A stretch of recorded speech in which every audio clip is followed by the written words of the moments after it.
के एंड पे हमने देखा था आहू जंग जो होता है भागने की कोशिश करता है, वो लाइट बॉडी टेक्निक को यूज करके वहाँ से भागने की कोशिश करता है, लेकिन इस चक्कर में अपनी टांग तड़वा लेता है। और उसी वक्त सैंग वहाँ पर डॉक्टर को लेकर चला आता है। वो लोग दूर से उसे देखते हैं, वो चिल्ला रहा होता है, तो वो लोग उसके पास आते हैं और आकर उसकी टांग को देखते हैं कि इसकी तो टांग ही टूट गई, इसकी टांग ही हड्डी टूट गई है। तो डॉक्टर उसकी टांग के ऊपर पट्टी कर देता है और उसे कहता है कि शुक्र है कि यहाँ पर सिर्फ इतनी चोट लगी है, वरना यहाँ पर कुछ ज्यादा हो सकता था। कि तुम्हारी हड्डी काफी अच्छे से टूटी है तो ये जल्दी से ठीक हो जाएगी, तुम्हें परेशान होने की जरूरत नहीं है, तुम्हें टाइम के ऊपर अपनी मेडिसिन लेनी चाहिए। बिस्तर के ऊपर आराम से लेटा होता है, जबकि डॉक्टर उसे कहता है कि यहाँ पर डॉक्टर की बात सुनी है ना, हमने तुम्हें कहा कि आज के बाद से तुम्हें रनिंग और जंपिंग नहीं करनी, तुम्हें बिस्तर के ऊपर पड़े रहना है, यहाँ पर आराम करो। तो हाउ शांग उसे कहता है कि तुम लोग यहाँ पर किस तरह की बातें किए जा रहे हो, मैं एक इंसान हूँ, मैं कोई मिट्टी का बना हुआ पुतला नहीं हूँ जो कितनी आसानी के साथ टूट जाऊँ। मुझे तो समझ नहीं आती कि आज ये बॉडी किस चीज की बनी है जो इतनी सारी छोटी मोटी चीजों से टूट गई है। फिर साथ ही वो वहाँ पर थोड़ी देर सोचने के बाद चिल्लाकर कहता है कि बेवकूफो, ये मेरी बॉडी है, मेरी बॉडी यहाँ पर इतनी आसानी के साथ इतनी छोटी मोटी प्रेशर के साथ टूट कैसे सकती है, तुम लोग मेरे साथ ऐसा कैसे कर सकते हो, मुझे इतनी कमजोर बॉडी क्यों मिली है। तो डॉक्टर उसे कहता है कि तुम्हारी बॉडी बहुत ज्यादा फ्रेजाइल है, आज के बाद से बहुत ज्यादा केयरफुल रहने की जरूरत है, लगता है कि तुम्हें यहाँ पर काफी सारी वाइटैलिटी की जरूरत है, इसी वजह से हम यहाँ पर तुम्हारे लिए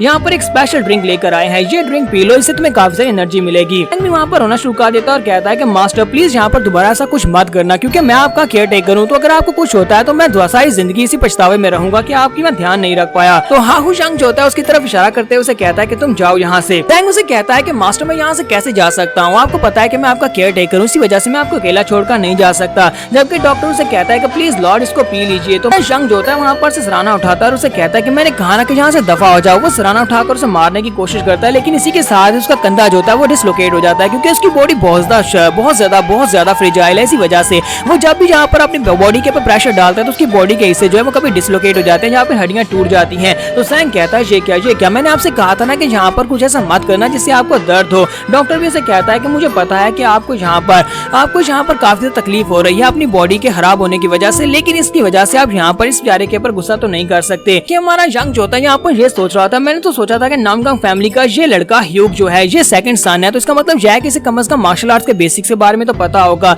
लेकिन मुझे क्या पता था कि मैं यहाँ पर इतनी कमजोर बॉडी में आ जाऊंगा। इसकी बॉडी बहुत ज्यादा कमजोर है, इसकी बॉडी को यहाँ पर कमजोर होने की वजह से मैं अब इसका क्या करूँ। इसी के साथ ही वहाँ पर कल्टीवेट करने के लिए बैठता और कहता है कि चलो यहाँ पर थोड़ी देर कल्टीवेट करके देखते हैं और देखते हैं कि इस बॉडी के अंदर क्या क्या है। तो जब वहाँ पर कल्टीवेट कर रहा होता है तो उसे वहाँ पर काफी ज्यादा मुश्किल हो रही होती है, क्योंकि उसकी बॉडी के अंदर कल्टीवेशन करने के लिए जितनी मेडिसिन होती है वो सारी की सारी ब्लॉक होती है। तो वो कहता है ये क्या, यहाँ पर तो पूरी 9 जगहों के ऊपर इसकी बॉडी जो ब्लॉक्ड है। तो मतलब यह है कि ये 9 जैंग फ्लो ब्लॉकेज है, ये एक बहुत ही बड़ा ब्लॉकेज है। इस ब्लॉकेज को हटाने के लिए मुझे यहाँ पर कुछ ऐसा करना होगा ताकि मैं एक एक करके इन सभी मेडिसिन को अनलॉक कर सकूं, ताकि मैं यहाँ पर दोबारा से कल्टीवेशन हासिल कर सकूं। ये तो 9 जीन फ्लो ब्लॉकेज है और इसको निकालना बहुत ज्यादा मुश्किल है। और साथ ही वो जोर जोर से हंसना शुरू कर देता है और कहता है कि ये लड़का इतना ज्यादा कमजोर है कि इसकी बॉडी के अंदर 9 जीन फ्लो ब्लॉकेज है। तो वो गुस्सा हो जाता है और कहता है कि इतनी ज्यादा फ्रेजाइल बॉडी जो कि पोट्री से भी ज्यादा कमजोर है, यानी मिट्टी से भी ज्यादा कमजोर है, ऊपर से यहाँ पर इसकी इंटरनल एनर्जी पूरी तरह से ब्लॉक्ड है। आज ये किस किस्म की बकवास मेरे साथ हो रही है, लगता है कि उन गार्ड्स ने जानबूझकर मेरे साथ ये किया है। हालांकि मैं एक सुप्रीम वन हूँ, लेकिन इसके बावजूद उनसे मुझे यहाँ पर एक कमजोर सी बॉडी के अंदर मुझे डाल दिया।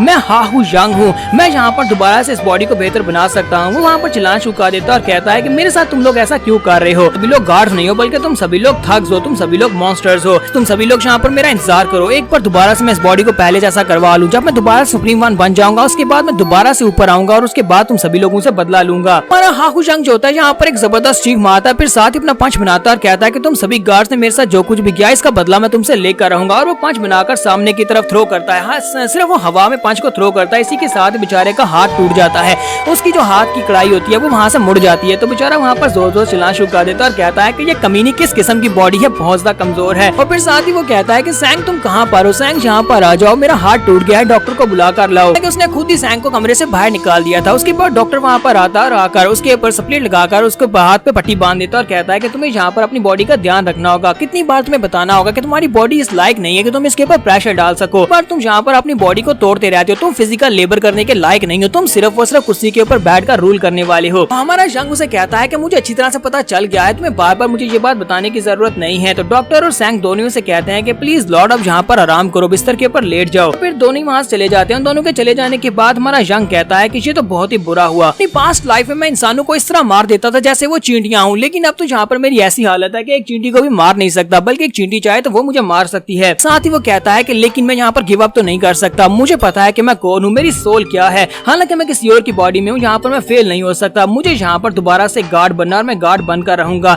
और जैसे ही वहाँ पर वो दोबारा से अपने आप को हिम्मत देता है, इसी के साथ उसका हाथ दर्द करना शुरू कर देता है, बेचारा वहीं पर नीचे गिरकर रोना शुरू कर देता है और कहता है कि मेरा हाथ फिर से दर्द कर रहा है, कि मैंने अपनी मुट्ठी को कुछ ज्यादा ही जोर से बंद कर दिया। लेकिन फिर से वो कहता है कि यहाँ पर मेरे पास सिर्फ और सिर्फ दो ही मेथड बचते हैं, दो मेथड है जिनकी मदद से मैं यहाँ पर इसको ओवरकम कर सकता हूँ। तो ये है the dark mind purification technique. मदद से मैं अपनी बॉडी के अंदर से सारी की सारी इम्प्योर एनर्जी को निकाल सकता हूँ, एनर्जी को रिप्लेस कर सकता हूँ क्लियर और फिर्म एनर्जी के साथ। उसी टेक्निक है internal mind and body technique, जिसकी मदद से मैं अपने मसल्स और बोन्स को पहले से ज्यादा स्ट्रॉन्ग बना सकता हूँ। अगर मैं इन दोनों टेक्निक को अच्छे से मास्टर कर लेता हूँ यहाँ पर इस बॉडी में, तो मुझे लगता है कि मैं 9 जीन ब्लॉकेज टेक्निक को भी खत्म कर सकता हूँ। इस टेक्निक जो मेरी बॉडी के ऊपर ब्लॉकेज है, इस ब्लॉकेजों को मैं कम कर सकता हूँ। मैंने इस बॉडी के ऊपर ब्लॉकेज को हटा दिया, तो मुझे लगता है कि पिछली लाइफ में सुप्रीम वन था और उस वक्त मुझे जितना टाइम लगा था उस टाइम के मुकाबले में कम टाइम में अपने आप को दोबारा सुप्रीम वन बना लूंगा। इसके साथ ही वहाँ पर फिर से कल्टीवेट करने के लिए बैठ जाता है। जब वहाँ पर कल्टीवेट कर रहा होता है तो सैंग को दिखाते हैं कि वो उसके लिए कुछ लेकर आ रहा होता है और उसे कहता है कि मास्टर आपकी मेडिसिन का टाइम हो गया है, मैं आपके लिए मेडिसिन लेकर आया हूं, कहीं आप सो तो नहीं गए।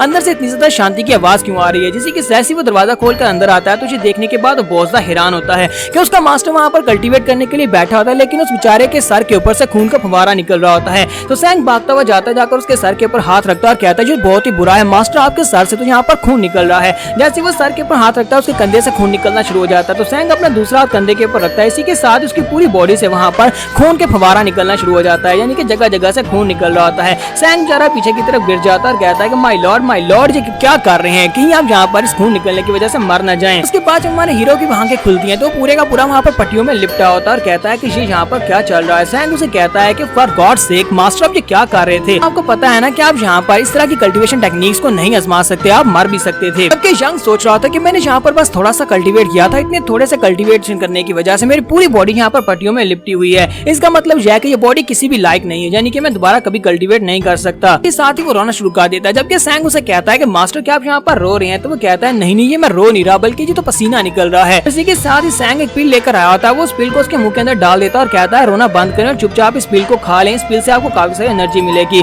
तो हमारा यंग उसे कहता है कि ये किस किस्म की पिल थी, वो उसे बताता है कि ये बहुत ही वैल्यूएबल पिल है, इसको हिमली गोल्डन पैलेट कहते हैं। यंग उसे कहता है कि मुझे इस पिल के बारे में पता है, ये गोल्डन पिल खाने से हमारी एनर्जी 10 साल की कल्टीवेशन के बराबर बढ़ सकती है। तो सैंग उसे कहता है कि आपको तो काफी कुछ पता है, वो खाने से आपकी एनर्जी 10 साल तक बढ़ सकती है, ये काफी ज्यादा कमाल की पिल है। तो जैसे ही वो उस पिल को खाता है वो उठकर बैठ जाता है और कहता है हाँ मेरी बॉडी में एनर्जी आ गई है। इस बात से काफी ज्यादा खुश हो जाता है और कहता है मास्टर लगता है कि ये पिल काम कर रही है। और इसी के साथ ही हमारा हीरो फिर से वहीं पर लेट जाता है और कहता है नई एनर्जी आई थी और एनर्जी सारी चली भी गई। बेचारा यंग कहता है कि गोल्डन पैलेट को खाने के बावजूद भी यहाँ पर मुझे सिर्फ और सिर्फ 1 सेकंड के लिए एनर्जी मिली थी, हालांकि इस पैलेट को खाकर कोई भी दूसरा कल्टीवेटर पूरे 10 साल की एनर्जी हासिल कर सकता था। यहाँ पर तो बिल्कुल ऐसी बात होगी जैसे एक टूटे हुए पार्ट को पानी से भरना है, चाहे हम उसमें कितना ही पानी क्यों ना डाल लें, वो सारे का सारा वहाँ पर सुराख के अंदर से निकल ही जाएगा। मेरी हालत बिल्कुल वैसी ही है। लेकिन इसी के साथ ही वो कहता है कि चाहे कुछ भी हो जाए, चाहे मुझे यहाँ पर कितनी मेहनत क्यों ना करनी पड़े, मैं इस बॉडी को फिक्स करूंगा और इस बॉडी के साथ दोबारा से कल्टीवेट करूंगा ताकि मैं गार्ड बन सकूं। हीरो जो कल्टीवेट करने के लिए बैठता है, फिर उसकी पूरी बॉडी से ब्लड बहना शुरू हो जाता है, फिर उसे पूरी तरह से पट्टियों में लपेट दिया जाता है और वो वहीं पर बैठकर रोना शुरू कर देता है। पिल खाने के बाद भी उसकी बॉडी में एनर्जी नहीं आती।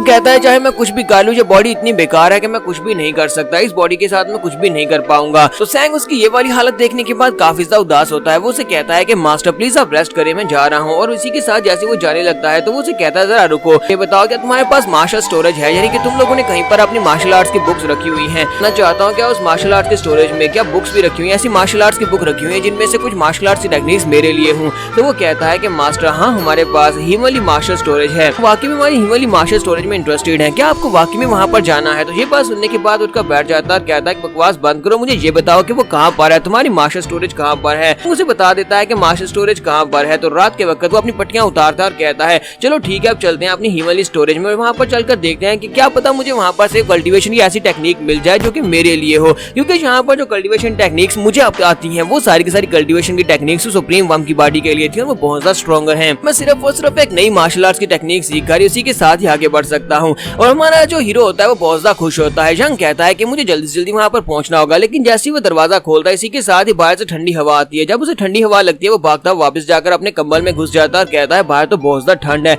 मैं बाहर नहीं जा सकता। और वो सर्दी के मारे कांप रहा था और कहता है बाहर इतनी ठंड है कि मैं मर जाऊंगा, यानी कि ये बॉडी इतनी वीक है कि इसे बहुत ज्यादा ठंड लग रही है कि इसकी बॉडी के अंदर 9 ब्लॉकेज जैसी वजह से जरा सी ठंड भी इसके लिए जानलेवा हो सकती है। तो उसके बाद वो अपनी रजाई उठाता है और इसी के साथ ही बाहर की तरफ चलना स्टार्ट करता है और कहता है कि मैं अपना ब्लैंकेट लेकर इसी तरह चल जाता हूँ। तो जैसे वो थोड़ा सा आगे बढ़ता है उसे ठंड लगती है, वो वहीं पर नीचे गिर जाता है क्योंकि वो काफी ज्यादा भारी भी होती है। तो वहीं पर नीचे गिर जाता है, कहता है कि अभी मुझे बहुत ज्यादा ठंड लग रही है और ऊपर से ये बहुत ज्यादा भारी भी है। साथ ही वो चिल्लाकर कहता है कि आज किस किस्म की कमजोर बॉडी है, मैं यहाँ पर एक ब्लैंकेट को भी उठाकर आगे नहीं चल सकता। फिर साथ ही वो ब्लैंकेट को फाड़ता है, उसके अंदर से कांटा निकालता है और अपने कपड़ों के अंदर उसे ठूंस लेता है और एक बालू की तरह एक मोटा सा बालू बनकर बाहर की तरफ चलना स्टार्ट करता है। तो रात के वक्त वो चलते हुए बाहर जा रहा था और कहता है कि अब काफी ज्यादा बेहतर है, मुझे ठंड भी नहीं लग रही। इसी के साथ उसे वहाँ पर वो बड़ी सी बिल्डिंग दिखाई देती है जिसे हिमालय मार्शल स्टोरेज कहते हैं, जहाँ पर उन लोगों ने अपनी मार्शल आर्ट्स की बुक्स रखी हुई हैं। तो जंग कहता है कि मुझे आज भी याद है कि स्वर्ड किंग हमेशा मेरे सामने इस तरह की बातें किया करता था। वो लंबी लंबी छोड़ता था कि उन लोगों के पास हिमालय मार्शल स्टोरेज है, उन लोगों के पास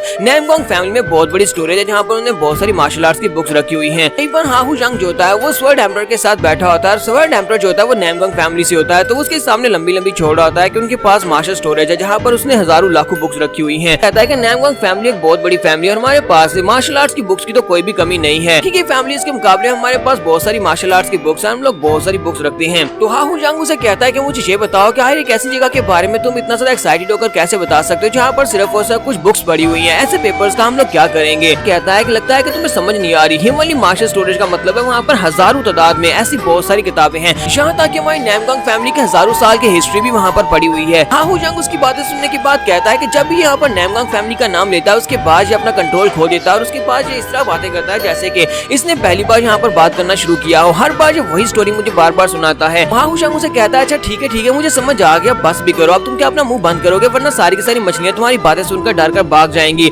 लेकिन स्वर्ड एम्परर जो होता है बिल्कुल भी खामोश नहीं होता, वो आगे से उसे बताता जाता है और कहता है कि मैं तुम्हें सारी की सारी बात बताता हूँ, मैं तुम्हें बताता हूँ कि हमारी हिमालय स्टोरेज में और क्या क्या पड़ा हुआ है। तो सीन हमारा प्रेजेंट में आता है और हमारा जंग कहता है कि चलो शुक्र है कि वो बंदा किसी काम का तो नहीं था, लेकिन उसने कम से कम मुझे इन्फॉर्मेशन तो दी, उसने हमें हिमालय मार्शल स्टोरेज के बारे में बताया था, यही काफी है। यहाँ पर हिमालय मार्शल स्टोरेज के बाहर दो गार्ड्स खड़े होते हैं, तो हमारा जंग जैसे वहाँ पर पहुंचता है दोनों गार्ड से देखकर काफी हैरान होते हैं और कहते हैं कि तुम कौन हो, और वो अपनी तलवारें उसके सामने करते हैं। तो हमारा जंग उन लोगों से कहता है कि ये क्या तुम लोगों की हिम्मत कैसे हुई, तुम लोगों ने अपने वेपन मेरी तरफ पॉइंट किया, और वो बड़ी तेजी के साथ उनके बीच से निकलकर पीछे की तरफ जाता है और उन दोनों की गर्दन के ऊपर जाकर अटैक करता है, जिससे वो दोनों वहीं पर नीचे गिर जाते हैं। तो हमारे हाहू जंग को ऐसा लगता है कि उसने अपने एक ही अटैक के साथ उन दोनों गार्ड्स को वहां पर नीचे गिरा दिया और उनसे कहता है कि आज तक से जिस बंदे ने मेरी तरफ अपना ब्लेड किया मैंने अपने ब्लेड से उसके टुकड़े टुकड़े कर दिए, लेकिन तुम लोग शुक्र मनाओ कि आज मेरे पास ब्लेड नहीं है। लेकिन जैसे वो सामने की तरफ देखता है तो वो दोनों गार्ड्स फिर से उठ के सामने उसके सामने खड़े होते हैं। वो दोनों गार्ड वहाँ पर सोच रहे होते हैं कि ये क्या हमारे यंग मास्टर यहाँ पर ये किस तरह की बातें किए जा रही हैं, कि आज से पहले इन्होंने हमेशा अपने सामने वाले जिसने भी उसके सामने ब्लेड किया उसको मार डाला। तो वो से कहते हैं young master, second young master आप यहाँ पर क्या कर रहे हैं। तो हमारा सेकंड यंग मास्टर जो होता है वो भी समझ जाता है कि वो फैमिली का सेकंड यंग मास्टर है, तो ये गार्ड जो है उसे पहचानते हैं, वो उसे रोकेंगे नहीं। वहाँ पर उससे माफी मांगते हैं और कहते हैं प्लीज हमें माफ कर दें, देर की वजह से हम लोग आपको यहाँ पर पहचान नहीं पाए और हमने आपकी तरफ अपने वेपन्स कर दिए। हमारा जंग उन लोगों से कहता है तो फिर ठीक है, अच्छा ठीक है तुम लोग अपनी ड्यूटी करो और मैं अंदर जा रहा हूँ, मैं हिमालय मार्शल स्टोरेज के अंदर जा रहा हूँ ताकि आकर कोई मार्शल आर्ट्स की बुक देख सकूं। तो वो लोग कहते हैं कि ये क्या, ये यहाँ पर मार्शल आर्ट स्टोरेज बुक की तरफ क्यों जा रहा है। एक गार्ड दूसरे से कहता है जाओ जाकर फैमिली पैट्रियार्च को इस बारे में बता कर आओ कि सेकंड यंग लॉर्ड जो है वो मार्शल स्टोरेज के अंदर चले गए हैं। यंग मास्टर जो होता है वो अंदर आ जाता है। अंदर आने के बाद जब वो देखता है तो वहाँ पर बहुत सारे शेल्व्स होते हैं और उनके ऊपर बहुत सारी बुक्स रखी होती है। वो कहता है यहाँ पर तो बहुत सारी बुक्स रखी हुई है, लगता है कि मुझे यहाँ पर कोई ना कोई सीक्रेट टेक्निक मिली जाएगी जो कि मेरी बॉडी के लिए होगी। इसके साथ ही वहाँ पर स्टार्ट करना स्टार्ट करता है और कहता है कि चलो फिर ठीक है यहाँ पर ढूंढना स्टार्ट करते हैं। थोड़ी देर के बाद जब सुबह हो जाती है तो सुबह के वक्त वहाँ पर उसने सारी की सारी बुक्स को खंगाल दिया होता है, लेकिन उसे अभी तक यहाँ पर अपने लिए कोई सूटेबल मार्शल आर्ट्स की बुक नहीं मिली होती। वो कहता है कि मुझे तो लगा था कि यहाँ पर इतनी सारी बुक्स हैं तो इनमें से कोई ना कोई ऐसी मार्शल आर्ट्स की टेक्निक मुझे मिल जाएगी जो कि इस बॉडी के लिए सूटेबल हो, लेकिन इतनी सारी बुक्स होने का क्या फायदा जब मुझे यहाँ पर इनमें से एक भी बुक नहीं मिल पाई। इसी के साथ ही वो स्वर्ड किंग को यहाँ पर कोसना शुरू कर देता है और कहता है कि स्वर्ड किंग तुम झूठे कहेंगे, तुमने मुझसे झूठ बोला, तुमने कहा कि यहाँ पर तुम्हारी जो मार्शल स्टोरेज है वो बहुत ज्यादा बड़ी है और यहाँ पर बहुत सारी बुक्स रखी हुई है। हाँ ये बात तो ठीक निकली, लेकिन यहाँ पर तो कोई भी काम की बुक नहीं है। इसी के साथ वो गुस्सा हो जाता है और कहता है कि मेरा दिल कर रहा है कि मैं यहाँ पर सारी की सारी बुक्स को जला दूं, इन सभी को आग लगा दूं। जैसे वो यहाँ पर जोर से बोलता है तो उसका दिल जो होता है वहाँ पर जोर से धड़कता है, जिसकी वजह से उसे एक झटका लगता है। तो हमारा यंग कहता है कि मुझे लगता है कि मुझे इस ब्लॉकेज को जल्दी से जल्दी खत्म करना होगा, कहीं ऐसा ना हो कि ब्लॉकेज खत्म करने से पहले मैं जाकर हेल किंग से जाकर मिल लूं, इससे पहले कि मुझे जाकर गार्ड बनना है। इसके साथ ही वो दरवाजा खोलकर वहाँ से बाहर आ जाता है। जब वो दरवाजा खोलकर वहाँ से बाहर आता है तो साइड के ऊपर से उसे चिल्लाने की आवाज आती है। कोई कहता है कि तुम बेवकूफ बच्चे, तुम यहाँ पर क्या कर रहे थे। तो उसे एक जबरदस्त झटका लगता है, वहीं पर नीचे गिर जाता है और कहता है कि यहाँ पर क्या हो रहा है, किसने उसने इतनी तेज आवाज में मुझे चिल्लाकर कहा। तो वो साइड के ऊपर देखता है कि वहाँ पर कौन है, तो साइड के ऊपर उसका फादर खड़ा होता है। तो वो कहता है हाँ ये कौन है। तो कहता है क्या मैं जान सकता हूँ कि तुम कौन हो। तो वो कहता है बेवकूफ बच्चे, क्या तुम अब यहाँ पर अपने बाप को भी नहीं पहचानते। यहाँ पर मास्टर स्टोरेज में तुम्हारा आना मना किया था, मैं तुम्हारी भलाई के लिए यहाँ पर आना तुम्हारा मना किया था, क्योंकि मुझे पता है कि तुम बहुत ज्यादा कमजोर हो और यहाँ पर जितनी मार्शल आर्ट्स की बुक रखी हुई है वो सारी की सारी बहुत ज्यादा पावरफुल है और तुम्हारे लिए बिल्कुल भी नहीं है, और फिर भी तुम यहाँ पर चले आए हो। वो अपने गार्ड से कहता है कि गार्ड तुम सभी लोग यहाँ पर क्या सोए हुए थे, तुमने इसे अंदर क्यों जाने दिया। कहते हैं कि सर प्लीज शांत हो जाएं, ये तो अच्छी बात है कि हमारे यंग लॉर्ड बिल्कुल ठीक है, ये बस यहाँ पर जाकर कुछ पढ़ना चाहते थे और पढ़कर वापस आ गए हैं। जबकि यंग वहाँ पर नीचे गिरा सोच रहा होता है। तो इसका मतलब यह है कि ये फैमिली का हेड है, और फैमिली का हेड मतलब यह है कि ये मेरा फादर भी है, यानी इस बॉडी का फादर है। तो फैमिली हेड यानी पैट्रियार्च जो होते हैं बाकी के सभी लोगों से कहते हैं कि तुम सभी लोग यहाँ से चले जाओ, मैं यहाँ पर अकेले में इसको डांटना चाहता हूँ, एक पैट्रियार्च की तरह नहीं बल्कि एक फादर की तरह। तो वो सभी लोग कहते हैं ठीक है पैट्रियार्च, हम लोग यहाँ से चले जाते हैं। वो सभी लोग यहाँ से डर कर मारे चले जाते हैं कि पैट्रियार्च काफी ज्यादा गुस्से में लग रहे हैं। जैसे वो सभी लोग वहाँ चले जाते हैं, सभी के चले जाने के बाद फादर पहले तो काफी ज्यादा गुस्से में थे, लेकिन इसी के साथ ही आकर उसे गले से लगा लेते हैं और कहते हैं मेरे बच्चे तुम हर बार इस तरह की हरकतें क्यों करते हो, तुम्हें पता है ना कि मास्टर स्टोरेज में जाना तुम्हारे लिए बिल्कुल भी ठीक नहीं है। देखो जरा तुम्हारी बॉडी यहाँ पर कितनी ज्यादा ठंडी हो चुकी है, मुझे लगता है कि वहाँ पर जाकर अगर तुम वहाँ पर किसी मार्शल आर्ट्स की टेक्निक को लेकर प्रैक्टिस करना शुरू कर देते तो तुम्हारे लिए वो नुकसानदेह हो सकती थी, तुम्हारी जान भी जा सकती थी। आज यहाँ पर मैं तुम्हें जरा थोड़ा सा गर्म कर देता हूँ क्योंकि तुम बहुत ज्यादा ठंडे हो, और उसे फिर से अपनी बॉडी के साथ लगा लेता है। जबकि हमारा यंग वहाँ पर ये सोच रहा होता है कि ये बंदा तुझे अपने बेटे से बहुत ज्यादा प्यार करता है, मुझे लगता है कि इसे बेवकूफ बनाना आसान है, और इसी के साथ ही वहाँ पर नौटंकी करना स्टार्ट करता है और कहता है कि फादर प्लीज मेरी बात सुनो। तो फादर उसे कहते हैं हाँ मेरे बच्चे बताओ मैं तुम्हारे लिए क्या कर सकता हूँ। तो उसे कहता है कि फादर मुझे सिर्फ और सिर्फ दो चीजें चाहिए, एक मुझे मिरेकुलस ड्रग चाहिए जो कि मेरी इंटरनल एनर्जी को बढ़ा सके, और दूसरा मुझे एक सीक्रेट टेक्निक चाहिए जो कि सिर्फ और सिर्फ मेरी बॉडी के लिए हो। तो यहाँ पर हम लोग अपनी एपिसोड